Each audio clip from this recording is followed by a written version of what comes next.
আসসালামু আলাইকুম। আশা করছি আল্লাহর রহমতে সবাই খুব ভালো আছেন। আলহামদুলিল্লাহ আমিও খুব ভালো আছি।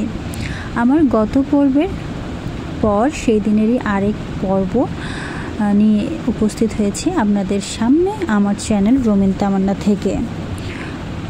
সেদিনের ভিডিওটা কাতালগঞ্জ পৌঁছা পর্যন্ত আমি রেখেছিলাম, আর আজকের ভিডিওটা সেখান থেকে শুরু করছি।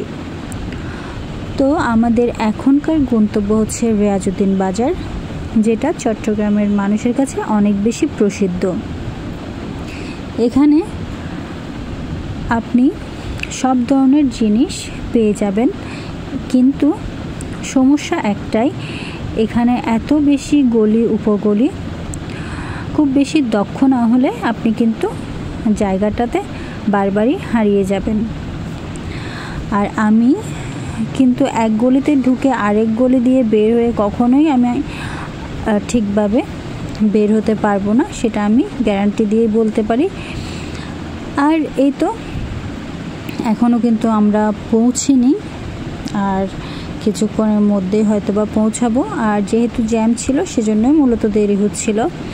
দেখতেই পাচ্ছেন ভীষণ জনবহুল একটা এলাকা, আর আমরা দেখতে দেখতে পৌঁছে গিয়েছি। এবং এখানে ভিতরে কিন্তু কোনোভাবেই রিক্সা নিয়ে যাওয়া যাবে না।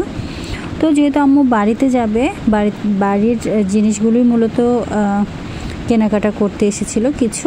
আর এখানে আম্মু আজকে কিনবে বিভিন্ন ধরনের টাওয়েল, গামছা, এগুলো সাথে আরও অনেক কিছু কিনবে।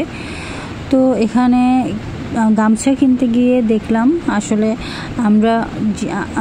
আমি জিনিস একেবারে কম চিনি, কারণ একটা গামছার ভিতর যে কত ধরনের ভেরিয়েশন থাকতে পারে কাপড়ের, সেটা আমি সেদিন না গেলে হয়তো বা বুঝতে পারতাম না।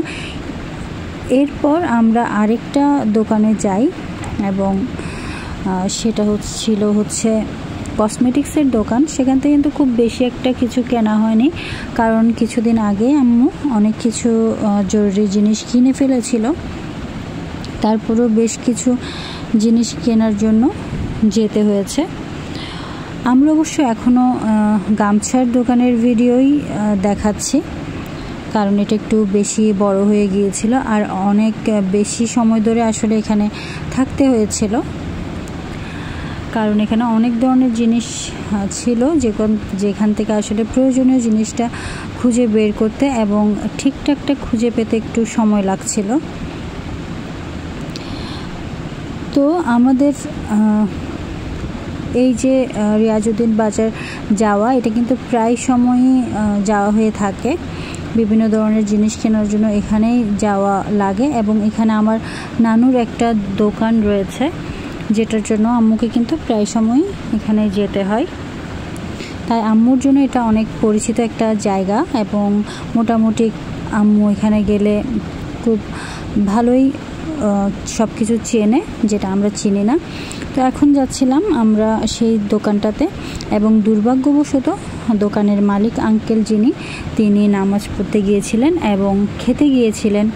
আর আমরা সেই সময়ই সেই দোকানে গিয়ে দোকানটা বন্ধ পাই বিদায় সামনের একটা দোকান খোলা ছিল, সেখানেই প্রায় 30 থেকে 40 মিনিট অপেক্ষা করি। এবং সেই দোকানটাতে দেখুন কি চমৎকার চমৎকার সব জিনিস রয়েছে। এগুলো সবই হচ্ছে কোরিয়ান প্রোডাক্ট। আমার যতটুকু মনে হচ্ছে এগুলো সবই হচ্ছে কোরিয়ান আসল প্রোডাক্ট, কারণ আমি বেশ কিছু সময় কোরিয়ান প্রোডাক্ট ব্যবহার করেছি, এবং এখানকার কিছু পণ্য দেখে আমার তাই মনে হলো যে এগুলো সত্যিকার অর্থে কোরিয়া থেকেই আনা হয়েছে। তো আমি জিজ্ঞেস করেছি তাদেরকে এগুলো কি আসলে কোরিয়ান প্রোডাক্ট কিনা, তো তারাও হ্যাঁ বলল। এখন বাকিটা আল্লাহ ভালো জানেন। তো এরপর বলতে আরও 40 মিনিট পর আঙ্কেল চলে এসেছেন। এখন আঙ্কেলের দোকানের জিনিসগুলো একটু দেখিয়ে দিচ্ছি। আঙ্কেলের দোকানের জিনিসগুলো কিন্তু বাইরে থেকেই আনা এবং একদম খাঁটি, যেহেতু আমরা সবসময় ব্যবহার করে থাকি, আমরা সেটা সম্পর্কে মোটামুটি গ্যারান্টি দিতে পারি।